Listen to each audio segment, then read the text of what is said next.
ಸರ್ಕಾರಕ್ಕೆ ಬಂದಿದ ತಕ್ಷಣ ಸಿದ್ದರಾಮಯ್ಯನವರು ಹೇಳಿದ್ರು ನಾನು 10 kg ಅಕ್ಕಿ ಕೊಡ್ತೀನಿ ಅಂತ.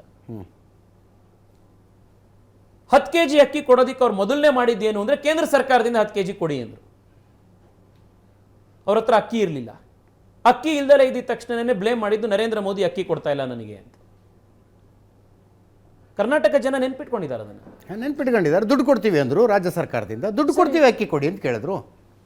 ಇಡೀ ಚುನಾವಣೆಗೆ ಬರೋದಕ್ಕಿಂತ ಮುಂಚಿತವಾಗೇನೆ ಕರ್ನಾಟಕದಲ್ಲಿ ಚುನಾವಣೆ ಘೋಷಣೆ ಆಗೋದಕ್ಕಿಂತ ಮುಂಚೆನೇ FCI ಅವರು ಸರ್ಕಾರಗಳಿಗೆ ಈ ಫ್ರೀ ಡಿಸ್ಟ್ರಿಬ್ಯೂಷನ್ನಿಗೆ ಏನು ಅಕ್ಕಿ ಕೊಡ್ತಾ ಇದ್ದೀವಿ ಆ ಅಕ್ಕಿಯನ್ನು ನಾವು ನಿಲ್ಲಿಸ್ತೀವಿ ಅನ್ನುವಂಥ ಒಂದು ಕಾನೂನನ್ನು ಮಾಡಿದರು. ಯಾಕೆಂದರೆ ಎಲ್ಲರೂ ಕೂಡ, ಎಲ್ಲ ಸರ್ಕಾರಗಳು ಕೂಡ ಇದೇ ರೀತಿ ಅಕ್ಕಿ ತೆಗೆದುಕೊಂಡು ಬಂದ್ಬಿಟ್ರೆ ಓಪನ್ ಮಾರ್ಕೆಟಲ್ಲಿ ಖರೀದಿ ಮಾಡುವಂಥ ಯಾರು ಜನ ಇದ್ದಾರೆ ಅವ್ರಿಗೆ ಅಕ್ಕಿ ಯಾವ ಬೆಲೆಗೆ ಹೋಗಬೇಕು? ಇದಕ್ಕೋಸ್ಕರ ಸರ್ಕಾರ ಒಂದು ಸ್ಕೀಮ್ ಮಾಡಿತ್ತು.